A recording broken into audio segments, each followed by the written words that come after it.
ಅನ್ನದನ್ನಾದನ್ನ ನಾಮಕ ಮುನ್ನ ಪೇಳ್ದ ಪ್ರಕಾರ ಜೀವರೊಳನ್ನ ರೂಪ ಪ್ರವೇಶಗೈದವರವರ ವ್ಯಾಪಾರ ಬನ್ನ ಬಡದಲೆ ಮಾಡಿಸಿ ಧನ್ಯರಿವರಹುದೆಂದೆನಿಸಿ ತ್ರೈಗುಣ್ಯವರ್ಜಿತ ತತ್ತದಾಭಯನಾಗಿ ಕರೆಸುವನು.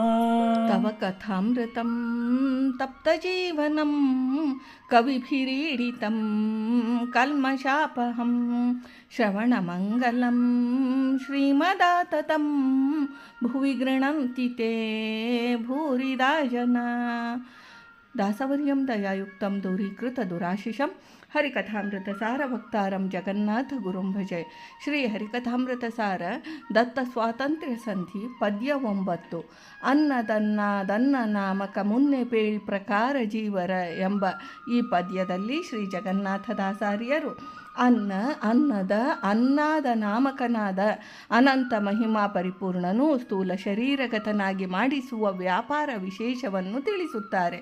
ಅಪ್ರಾಕೃತ ಸ್ವರೂಪಿಯಾದ ಶ್ರೀ ಪರಮಾತ್ಮನು ತ್ರಿವಿಧ ಜೀವರಲ್ಲಿ ಅಂತಸ್ಥಿತನಾಗಿದ್ದು ಅವರವರ ಸಾಮರ್ಥ್ಯ ಸ್ವರೂಪ ಯೋಗ್ಯತೆಗನುಸಾರವಾಗಿ ಅವರ ಸ್ವರೂಪಗತ ಧರ್ಮಗಳಲ್ಲಿ ಬಿಂಬನಾಗಿ ಪ್ರವೇಶಿಸಿ ಸಕಲ ವ್ಯಾಪಾರಗಳನ್ನು ಮಾಡಿಸಿ ಅವರನ್ನು ಕೃತಾರ್ಥರೆಂದೆನಿಸುತ್ತಾನೆ ಎಂದು ತಿಳಿಸುತ್ತಾರೆ.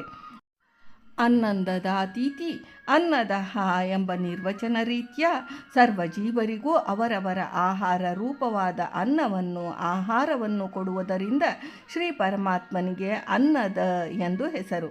ಅನ್ನ ಮತ್ತೇತಿ ಅನ್ನಾದ ಎಂಬ ವಚನ ರೀತ್ಯ ಅನ್ನವನ್ನು ಭಕ್ಷಿಸುವನಾದ್ದರಿಂದ ಶ್ರೀ ಪರಮಾತ್ಮನು ಅನ್ನಾದನು.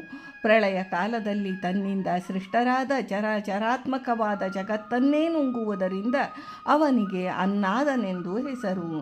ಅದೃಶ್ಯತೀಚ ಭೂತಾನಿ ತಸ್ಮಾದನ್ನ ತದುಚ್ಯತೆ ಇತಿ ಎಂಬ ತೈತ್ಯರೀಯ ಉಪನಿಷದ್ ವಚನದಂತೆ ಜಗತ್ತಿನಲ್ಲಿ ತಾನು ಅನ್ನ ರೂಪದಿಂದ ಇದ್ದು ಸಕಲ ಜೀವರಿಗೆ ಉಪಜೀವನಾಗಿರುವುದರಿಂದ ಶ್ರೀ ಪರಮಾತ್ಮನಿಗೆ ಅನ್ನ ಎಂದು ಹೆಸರು. ಆಹಾರಗತ ರಸಾಂತರ್ಗತನಾಗಿದ್ದು ಸ್ವಾಖ್ಯರಸ ಸ್ವೀಕಾರದ್ವಾರ ಬಿಂಬಕ್ರಿಯಾ ನಡೆಸಿ ತದ್ವಾರ ಚೇತನರಿಗೆ ತೃಪ್ತಿಯನ್ನು ಕೊಡುವುದರಿಂದ ಶ್ರೀ ಪರಮಾತ್ಮನೇ ಅನ್ನ ನಾಮಕನು.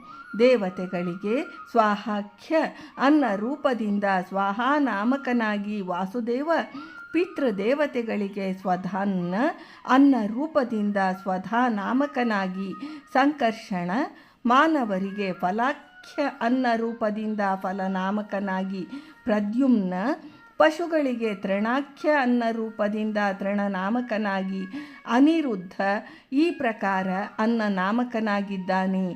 ಈ ರೀತಿ ಅನ್ನ ನಾಮಕನಾದ ಆ ಅಪರಿಮಿತ ಮಹಿಮಾ ಸಂಪನ್ನನು ಅನ್ನ ರೂಪನಾಗಿ ಜೀವರಲ್ಲಿ ಪ್ರವೇಶಗೈದು ಸ್ಥೂಲ ದೇಹಕ್ಕೆ ಉಪಚಯ ರೂಪವಾದ ಕಾರ್ಯವನ್ನು ಮಾಡುವನು.